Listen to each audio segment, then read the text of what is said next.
오늘은 신명기 5장 11절 말씀을 보겠습니다. 너는 네 하나님 여호와의 이름을 망령되이 일컫지 말라. 나 여호와는 내 이름을 망령되이 일컫는 자를 죄 없는 줄로 인정하지 아니하리라. 아멘. 예, 저희가 지난주에는 신명기 5장 8절에서 10절까지의 말씀을 봤습니다. 십계명에서 두 번째 계명의 말씀이었죠. 하나님께서 우리 자기 자신들을 위해서 그 어떤 우상도 새기지도 말고 만들지도 말고 섬기지도 말라라고 하셨습니다. 사람들이 자기들을 위해서 천지를 창조하신 하나님이 창조하신 피조물로 형상화하는 것은 하지 말라 하셨죠. 그것은 하나님을 모독하는 것이 됩니다. 하나님을 존중하지 않는 것이죠. 그것은 하나님을 하나님으로 믿지 않는 것입니다. 하나님을 믿는 하나님의 자녀라면 하나님의 말씀대로 하나님을 믿고 배우고 또한 지킬 수 있어야겠습니다. 그리고 오늘 같이 보실 말씀은 십계명 중에 세 번째 계명인 말씀이죠. 하나님 여호와의 이름을 망령되이 일컫지 말라라고 하나님께서 말씀해 주십니다. 이름은 그 사람이 어떤 존재인지를 나타내는 것이죠. 어떤 존재가 있어야지 이름이 붙죠. 이름이 붙었다라는 것은 어떤 존재이다라는 것이 되죠. 제가 이 세상에 이렇게 존재하기 때문에 저에게도 저희 부모님께서 이름 잘 짓는 집에 가가지고 돈 주고 저는 제 이름을 얻게 되었습니다. 동생을 볼 수 있는 이름. 그렇게 들었어요. 저 경우에는 뭐 이렇게, 밑에 남동생이 생기길 바라면서 이제 이름이 지어졌지만, 성경 속의 인물들의 이름을 보면은 그 사람의 출생을 전후해서 어떤 특별한 일들이 있었는지와 이렇게 연관이 되기도 하고, 그리고 태어날 때 그 아이가 어떤 특징을 가지고 태어난 것을 이제 이름으로 표현되기도 합니다. 창세기 18장 13절에 보면 여호와께서 아브라함에게 이르시되 사라가 왜 웃으며 이르기를 내가 늙었거늘 어떻게 아들을 낳으리요 하느냐. 아브라함 99세 때, 사라는 89세 때 하나님께서 찾아오셔서 내년에 너희가 아들을 낳을 것이다 라고 했습니다. 사라가 그 말을 듣고 너무나 믿기 어려운 상황이라서 이제 웃었습니다. 그런데 진짜 1년 후에 창세기 21장 3절에 보면 아브라함이 그에게 태어난 아들 곧 사라가 자기에게 낳은 아들을 이름하여 이삭이라 하였고, 하나님의 말씀대로 정말 1년 후에 사라를 통하여서 아브라함에게 아들이 태어났습니다. 그래서 그 이름을 이삭, 뜻은 웃음, 사라가 웃었을 것을 따라서 이삭이라는 이름을 짓게 되었습니다. 그리고 창세기 25장 25절 26절에서는 먼저 나온 자는 붉고 전신이 털옷 같아서 이름을 에서라 하였고, 이 에서가 털이 많다 하면 좀 거칠다 뭐 이런 의미가 있어요. 그리고 후에 나온 아우는 손으로 에서의 발꿈치를 잡았으므로 그 이름을 야곱이라 하였으며 리브가가 그들을 낳을 때에 이삭이 60세였더라. 이삭의 아들 에서와 야곱은 쌍둥이로 태어났었죠. 에서의 이름은 털이 많다는 걸로 인해서 에서라고 지었고, 동생 야곱은 형의 발목을 이렇게 잡고 나왔다고 해서 발꿈치를 잡은 자라는 뜻입니다. 그래서 어떻게 보면 좀 집요한 아니면 교활한 그런 의미도 좀 내포하고 있는 이름이 야곱이에요. 야곱의 인생이 어떤지 아시죠? 집요하죠. 그렇게 그 사람이 어떤 특징을 가지고 있는지를 이름에 이렇게 표현하기도 합니다. 또한 그 사람에 대해서 어떤 축복을 바라는 소원을 담은 그런 예언적인 이름도 성경에는 보입니다. 마태복음 1장 21절에 보면 아들을 낳으리니 이름을 예수라 하라. 이는 그가 자기 백성을 그들의 죄에서 구원할 자이심이라 하니라. 예수님이요. 예수님은 이름처럼 우리의 죄값을 대신하여서 십자가의 고난을 감당하셨습니다. 예수를 그리스도로 믿는 자는 죄와 사망에서 구원을 얻을 수 있게 되었습니다. 예수님께서 그렇게 하나님의 어린 양으로 화목 제물로 우리를 죄에서 구원할 수 있게 해 주셨습니다. 이렇게 이름에는 그 사람이 어떤 존재인지를 나타내 주고 있습니다. 중간에 하나님께서 이름을 바꾸게 하실 때도 있습니다. 그 사람의 존재가, 그 사람의 특징이 조금 이렇게 달라질 수도 있는 것을 하나님께서 알려주시는 거죠.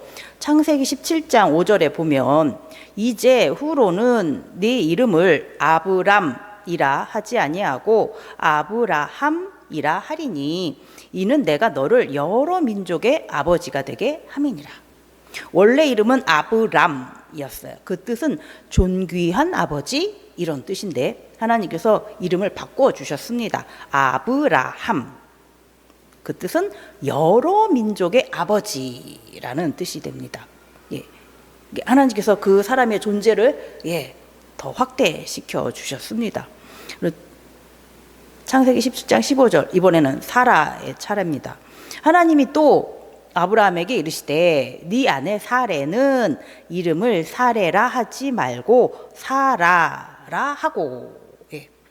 원래 이름 사레, 이건 여주인 이런 의미였는데 하나님께서 사라로 바꿔주셨어요.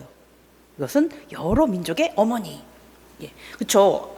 남편인 아브라함이 여러 민족의 아버지가 되면은 부인인 사라는 여러 민족의 어머니가 되어야죠. 하나님께서 그렇게 아브라함과 사레의 존재를 이름을 통하여서 다시 한번 알려주셨습니다. 이름은 그 사람의 존재, 그 사람의 인격, 그 사람의 삶이 나타납니다. 고대 사회에서는 이름이 그 사람의 존재를 표현해주는, 그 사람의 존재를 나타내주는 아주 귀한 그런 것이죠. 그렇기 때문에 천지를 창조하신 하나님의 이름은 더 귀하게 우리가 여길 수 있어야겠습니다. 하지만 우리가 하나님의 이름으로 부르고 있는 이 여호와는 엄밀히 말하면 하나님의 이름은 아닙니다. 처음 등장하는 것은 출애굽기 3장 14절에 하나님께서 모세에게 이르시되 나는 스스로 있는 자이니라. 또 이르시되 너는 이스라엘 자손에게 이같이 이르기를 스스로 있는 자가 나를 너희에게 보내셨다 하라. 라고 하나님께서 처음 나는 스스로 있는 자 여호와다 라고 이렇게 말씀은 하셨어요. 나는 여호와다 라고 하신 이 말씀이 내 이름이 여호와다 이런 뜻은 아니었어요. 나는 스스로 있는 자다 라는 하나님께서 어떻게 존재하시는 분인지를 표현하시는, 소개하시는 그런 말씀입니다. 그러니까 나는 여호와다. 나는 스스로 존재하는 자다. 그러니까 나는 누군가에 의해서 창조된, 만들어진 자가 아니라 내가 천지를 만물을 창조한 자. 그렇기 때문에 나는 천지의 이 만물보다도 먼저 스스로 존재한 자이다. 이렇게 하나님 당신이 어떤 분이신지를, 어떤 능력을 가지고 계신지, 어떤 특징을 가지고 계신지, 어떻게 존재하시는 분이신지를 이제 모세에게 알려주시는 것이죠. 그래서 나는 여호와다라고 말씀을 하셨습니다. 그러니까 여호와라는 것이 사실은 이름은 아니지만요. 우리는 하나님의 어떤 분인지를 표현하는 가장 쉬운 방법이 하나님은 여호와. 그래서 이제 그것을 이제 이름처럼 저희는 부르게 되었죠.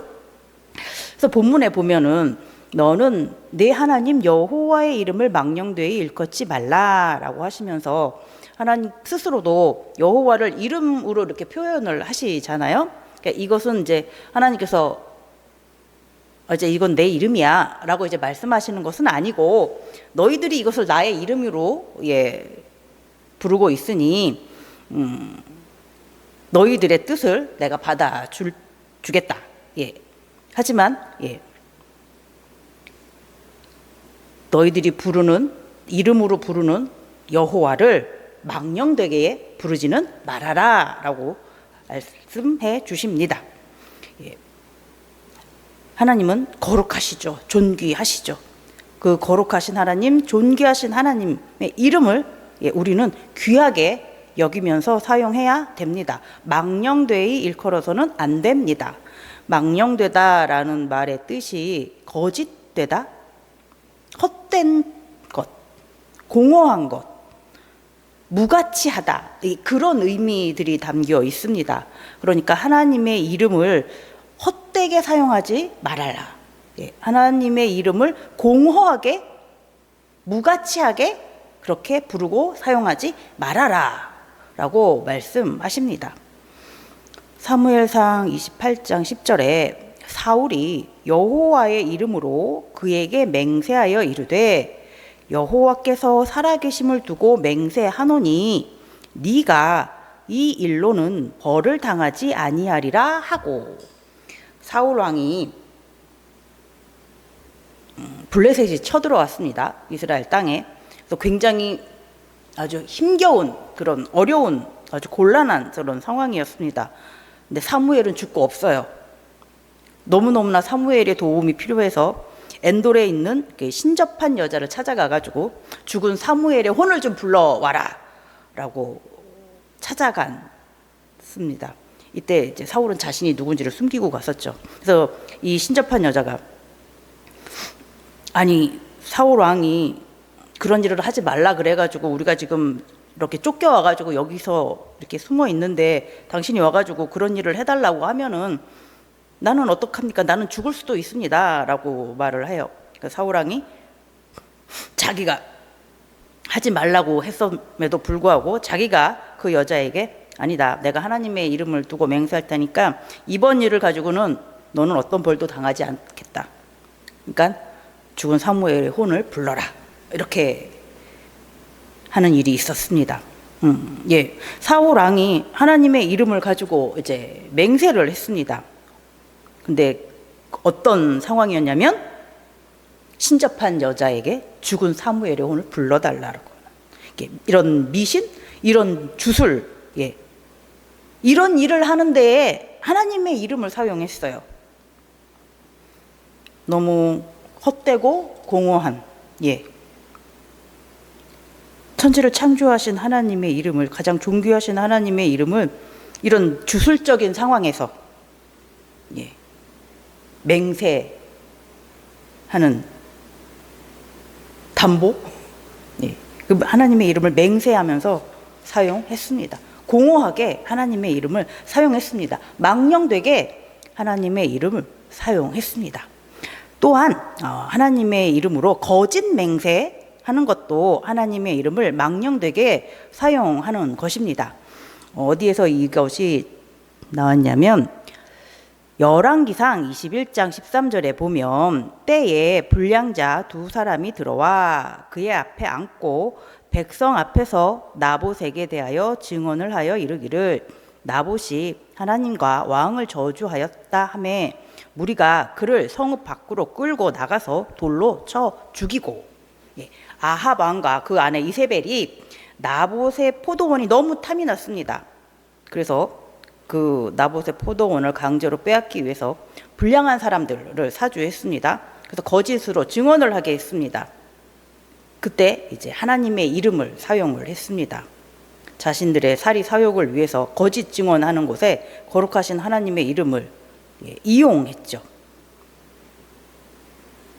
나봇이 하나님을 저주했다라고 그렇게 거짓으로 증언하게 했습니다. 거짓 증언하는 일에 하나님의 이름을 거론했습니다. 하나님의 이름을 너무나 헛된 일에 사용을 한 거죠. 공허하고 무가치한 방법에 하나님의 이름을 사용했습니다. 이것은 하나님의 이름을 전혀 존귀하게 여기지 않는 행위죠. 하나님의 존재를 모독하는 것입니다. 예. 그래서 이렇게 하나님의 이름을 모독하는, 망령되게 하는, 하나님의 이름을 헛되게 사용하는 경우에는 내 이름을 망령되이 일컫는 자를 죄 없는 줄로 인정하지 아니하리라 라고 하나님께서 말씀하세요. 하나님의 이름을 망령되게 하는 자, 하나님의 이름을 헛되게 사용하는 자는 죄 없는 줄로 인정하지 아니하니라. 죄가 있다. 예, 그것은 죄다라고 말씀하십니다. 레위기 24장 16절에서도 여호와의 이름을 모독하면 그를 반드시 죽일지니 온 회중이 돌로 그를 칠지니라. 여호와의 이름을 모독하면 그를 죽일지니라. 예, 하나님의 이름을 망령되이 사용한 자는 그 죄값은 죽음이다라고 말씀하십니다. 출애굽기 32장 4절에서도 아론이 그의 손에서 금고리를 받아 부어서 조각칼로 새겨 송아지 형상을 만드니 그들이 말하되 이스라엘아 이는 너희를 애굽 땅에서 인도하여 낸 너희의 신이로다 하는지라. 예, 그때 금송아지를 만들어 놓고서 하나님이다, 여호와다라고 이스라엘 자손들이 불렀습니다. 예, 이것도 하나님의 이름을 망령되게, 하나님을 헛되게, 하나님의 이름을 공허하게 사용한 것이죠. 그래서 그때도 3,000명 가량이 칼에 죽었습니다. 이렇게 하나님의 이름을 무가치하게, 공허하게, 헛되게 사용하는 것은 절대 안 됩니다. 그것은 하나님의 존재, 하나님의 능력을 무가치하게 만드는 것, 하나님의 존재를 공허하게 만드는 것이고 하나님의 존재를 헛된 것으로 만드는 것입니다. 하나님을 올바르게 믿는 것이 아니죠. 마태복음 7장 21절 23절에 보면은 나더러 주여 주여 하는 자마다 다 천국에 들어갈 것이 아니요 다만 하늘에 계신 내 아버지의 뜻대로 행하는 자라야 들어가리라. 그리고 23절에 그때에 내가 그들에게 밝히 말하되 내가 너희를 도무지 알지 못하니 불법을 행하는 자들아 내게서 떠나가라 하리라. 하나님의 말씀을 따르지 않으면서 이름만 주여 주여 부르는 자들은 불법을 행하는 자들이라고 예수님께서 말씀해 주십니다. 디도서 1장 16절에서도 그들이 하나님을 시인하나 행위로는 부인하니 가증한 자요 복종하지 아니하는 자요 모든 선한 일을 버리는 자니라. 입으론 하나님을 찾고 부릅니다. 그런데 행위, 삶 속에서 생활하는 그 삶 속에서는 하나님의 뜻, 하나님의 말씀에 복종하지 않습니다. 순종하지 않습니다. 그것은 가증한 자다. 그것은 불법을 행하는 자다라고 말씀해 주십니다. 성도, 우리가 얻은 새로운 이름입니다. 예수님께서 보혈의 은혜로 우리에게 주신 새로운 이름입니다. 하나님의 자녀로 거듭난 자들에게 주어지는 아름다운 새 이름, 성도입니다. 입으로 항상 하나님을 부르는 우리 모두가 되기를 바랍니다. 하나님께서 우리에게 베풀어 주신 그 사랑과 은혜를 감사하며 찬양하며 항상 고백하면서 살 수 있는 우리가 되기를 바랍니다.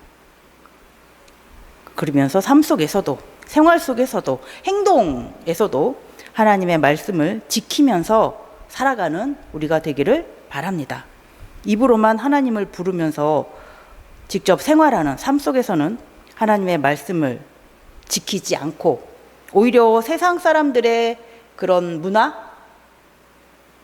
더 즐기고 따른다면 그것은 우리는 입으로 하나님의 이름을 불러놓고서 삶에서는 하나님의 말씀을 따르지 않는 것, 그것 또한 하나님의 이름을 망령되게 사용하는 것이 됩니다. 하나님의 이름을 우리의 거룩함을 좀 포장하기 위하여 뻔뻔하게 사용하는 그런 모습이 될 수 있습니다. 하지만 뭐 세상에서 성도로 살아가는 것이 쉬운 일은 아닙니다. 억울하고 속상할 때가 더 많으실 것입니다. 그때마다 하나님께서 우리에게 주신 새 이름, 성도, 하나님의 자녀라는 이 이름을 또 떠올리시면서 이 이름을 우리에게 주신 하나님의 사랑과 은혜를 붙잡으시기 바랍니다. 그래서 하나님의 이름을 더 찬양하는, 하나님의 이름을 더 감사로 고백하는 우리 모두가 되기를 바랍니다. 기도하겠습니다.